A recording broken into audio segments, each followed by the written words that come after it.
Hello everybody, welcome to best educational channel. मैं रितिका गोस्वामी आज आपको पढ़ाऊंगी chapter number 1 class 6 of history, when, where and how. ये हमारे सारे सिंबल्स हैं एजुकेशन से रिलेटेड।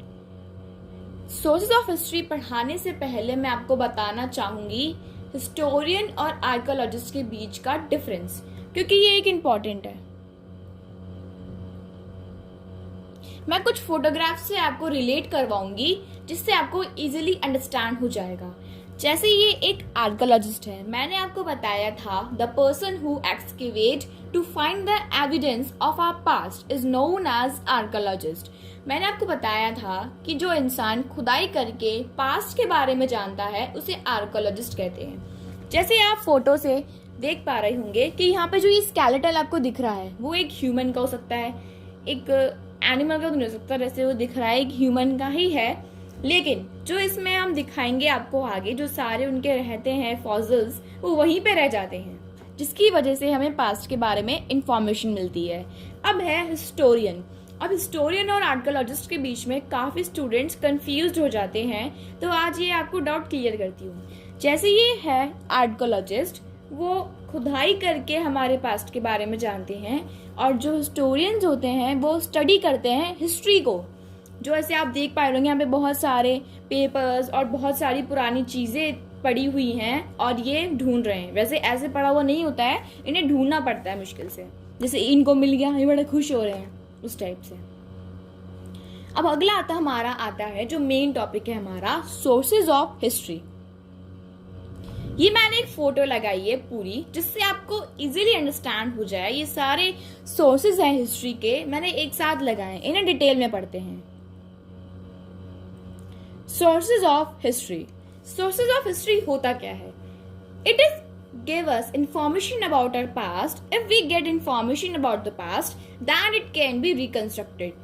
इसका मतलब है अगर हमें जानकारी मिल जाती है पास्ट के बारे में तो हम पास्ट को जान सकते हैं और उसे रिकंस्ट्रक्ट कर सकते हैं। अब रिकंस्ट्रक्ट कैसे कर सकते हैं? अगर हमें पास्ट के बारे में पता चलेगा तो हम उससे रिलेट कर सकेंगे। जैसे आप बचपन में कैसे लगते होंगे और अब कैसे लगते हैं, तो आप उन दोनों को रिलेट करके देख सकते हैं। उसी टाइप से है इनका सब डिवीजन है सोर्सेज ऑफ हिस्ट्री का। सबसे फर्स्ट है archaeological sources and the second is literary sources. Cave painting, coins, inscriptions, monuments and burials are the examples of archaeological sources. अगला है हमारा लिटरेरी सोर्सेज। ये इन दोनों के एग्जाम्पल्स हैं। जैसे लिटरेरी सोर्सेज का एग्जाम्पल है manuscript, biographies, religious text, secular literature and traveller account. इनकी आप स्क्रीनशॉट भी ले सकते हैं, ये एक नोट्स की तरह वर्क करेंगे एग्जाम्स में। मैंने यहाँ पे लिखा है it is an important question, जो मैंने आपको स्टार्टिंग में ही बता दिया था, बिकॉज ये बहुत बड़े मार्क्स का क्वेश्चन पूछा जाता है। आर्कियोलॉजिकल सोर्सेस को अब हम डीप में पढ़ेंगे। जैसे archaeologist are people who excavate to find evidence of the past. They find many things from the excavation site such as stone tools, seals, pottery, jewellery, toys etcetera. मैंने आपको starting में बताया था आर्कियोलॉजिस्ट की photo के साथ कि archaeologist कौन होते हैं। अब इसमें वही बताया गया है कि आर्कियोलॉजिस्ट कौन होते हैं। आर्कियोलॉजिस्ट खुदाई करके हमारे सबूत पाते हैं पास्ट के बारे में, जिसके बारे में हमें पता चले कि हमारा पास्ट कैसा था। और एक्सकेवेशन साइट वो होता है जहां से पास्ट की जानकारी मिलती है। उन्हें एक्सकेवेशन साइट से बहुत सारी चीजें मिली हैं, जैसे stone tool, seals, jewellery, toys etcetera. It provides lots of information about our past. मैंने आपको बताया था आर्कियोलॉजिस्ट सोर्सेज और आर्कियोलॉजिकल सोर्सेज हमें जानकारी देते हैं, क्योंकि अगर हमें जो सबूत मिलते हैं खुदाई करने के बाद, वो हमें पास्ट की जानकारी देते हैं, इसीलिए ये इंपॉर्टेंट है। These are specially important in gathering information about prehistory. मैंने आपको पिछले वीडियोस में बताया था कि प्री हिस्ट्री के कुछ ही एविडेंस बचे हैं जिसे हम जान नहीं सकते हैं, वो थोड़े हैं इसलिए पढ़े नहीं जा सकते हैं। आर्कियोलॉजिकल सोर्सेज प्री हिस्ट्री के लिए भी बहुत ज्यादा इंपॉर्टेंट है। ये मैंने एक आर्कियोलॉजिस्ट की जैसा एक पिक्चर लगाया है, एंड ये आप पूछोगे ये कार कहाँ से आ गई। तो मैं ये बताना चाहती हूँ इस कार के जरिए कि आर्कोलॉजिस्ट जो होते हैं, अगर उन्हें खुदाई करनी है तो वो खुद के घर के अंदर तो खुदाई करेंगे नहीं, दूसरी जगह जाके खुदाई करेंगे। इसीलिए यहाँ पे मैंने कार का सिंबल एक मूविंग की तरह यूज किया है। अगला जो एग्जाम्पल है आर्कोलॉजिकल सोर्सेस का, वो है केव पेंटिंग। मैंने यहाँ पे जो कार का सिंबल लगाया है वो इसलिए लगाया है ताकि ये रिप्रेजेंट करता है मूविंग को, क्योंकि अगर हमें केव पेंटिंग के बारे में जानना है तो मूव करना पड़ेगा। Many cave paintings done by early man have been found in many different parts of India. जो केव पेंटिंग्स है वो बहुत सारे इंडिया के पार्ट में पाई जाती है। जैसे उसमें से एक है भीमबेटका केव पेंटिंग, जो इंडिया की सबसे फेमस केव पेंटिंग है। केव पेंटिंग हमें क्या बताता है और ये क्यों इम्पोर्टेंट है? Cave painting tell us about the animals which were hunted by early humans. Cave painting हमें बताती है कि एनिमल्स जो अर्ली मैंस हंट करते थे। अब वो कैसे बताती है? मैं बताती हूँ कि जो अर्ली ह्यूमंस होते हैं, जब वो दो बड़े बड़े एनिमल्स जो अगले चैप्टर में हम पढ़ने वाले हैं, बाइसन एंड मैमोथ, जब वो उसको शिकार करते थे उन दो जानवरों का, तब वो ये केव पेंटिंग बनाते थे। और केव पेंटिंग से हमें ये पता चलता है कि वो कौन कौन से वेपन्स उन जानवरों को मारने के लिए यूज करते थे। जो भीमबेटका केव पेंटिंग है वो 300 साल पुरानी है। ये आप देख सकते हैं, ये एक भीमबेटका केव पेंटिंग की एक पेंटिंग है। भीमबेटका की पेंटिंग है ये, और ये एक एनिमल है। ये यहाँ पे इसमें जानवर मतलब इंसान बैठा है, और ये एक डॉग टाइप की। इनकी जो पेंटिंग है वो कुछ अलग ही टाइप की है, आप देख पा रहे होंगे क्लियरली अब। और उसके जो अनदर एग्जाम्पल है वो है हमारा बाइसन। मैंने आपको बताया था बाइसन एक बहुत बड़ा जानवर है जिसे जब भी मारते थे तब केव पेंटिंग बनाते थे अपनी खुशी को जाया करने के लिए। तो आपके लिए एक क्वेश्चन है, can you find another site in the world where cave paintings have been found? जैसे मैंने आपको बताया भीमबेटका केव पेंटिंग जो एक साइट है केव पेंटिंग की, तो आपको एक साइट बतानी है जहां पे केव पेंटिंग पाई जाती है, कमेंट करके। हमारा अनदर एग्जांपल है आर्कोलॉजिकल सोर्सेज का, वो है कॉइन्स।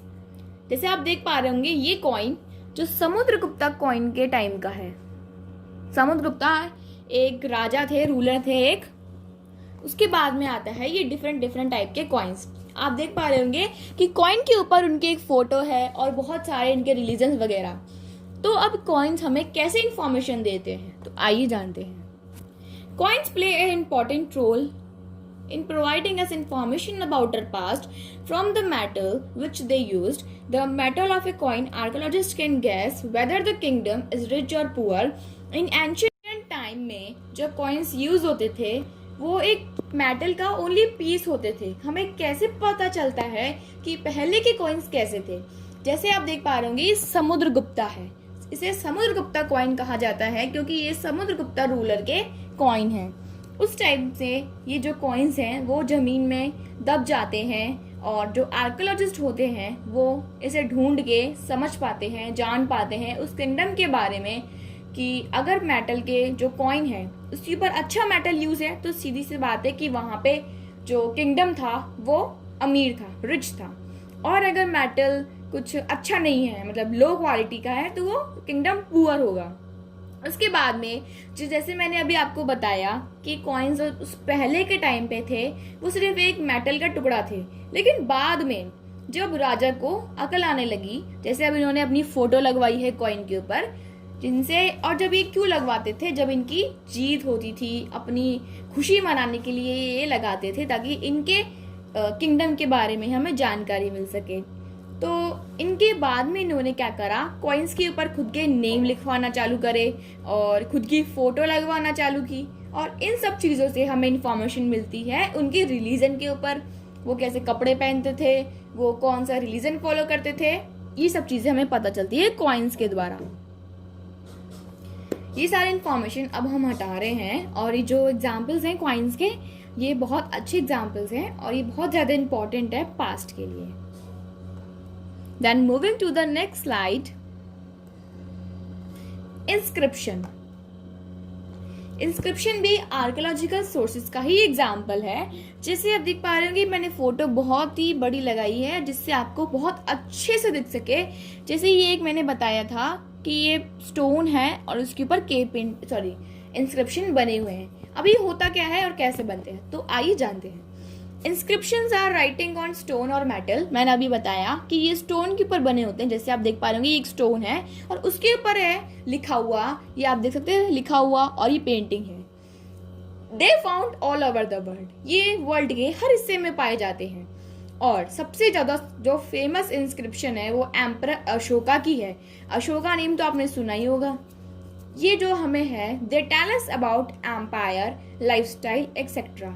इंस्क्रिप्शन जो है हमें बताते हैं उस टाइम के एम्परर के बारे में। जैसे ये भी एक एलिफेंट है, ये इनके सारे सिपाही हैं, ये राजा हैं, ये सब हमें पता चल रहा है कि उस टाइम पे कैसा किंगडम था। और ये इंस्क्रिप्शन क्यों बनवाते थे? ज्यादातर ये अपनी जो जीत होती थी उसको रिकॉर्ड करने के लिए बनाते थे, जो ये बैटल में जीतते थे, लड़ाई में जीतते थे। अगला जो हमारा है वो है मॉन्यूमेंट्स। मॉन्यूमेंट्स आपको नेम से ही पता चल गया होगा, तो मैं आपको फोटो दिखा देती हूँ। मॉन्यूमेंट्स, ताजमहल। मैं फोटोज इसलिए दिखा रही ताकि आपको अच्छे से लर्न हो सके और एग्जाम में आप बिल्कुल कंफ्यूज्ड ना हो, तो आप इनके एग्जाम्पल्स भी याद कर सकते हैं फोटो के जरिए। तो अब हम पढ़ते हैं मॉन्यूमेंट्स क्या होते हैं। वैसे तो आपको पता चल ही गया होगा ताजमहल के जरिए, लेकिन the study of monuments is a key to understand a particular culture. Monuments सिर्फ हम उन्हें देखने ही नहीं जाते हैं और वो लोग सिर्फ ऐसे ही नहीं बनाते हैं, वो हमें पास्ट के लिए बहुत ज्यादा इंफॉर्मेशन देते हैं। जैसे ताजमहल है, ये ताजमहल किसने बनवाया आप मुझे कमेंट करके बताएंगे। ताजमहल जिसने भी बनवाया हो ये आपको बताना है, इसलिए मैं नहीं बता रही हूँ।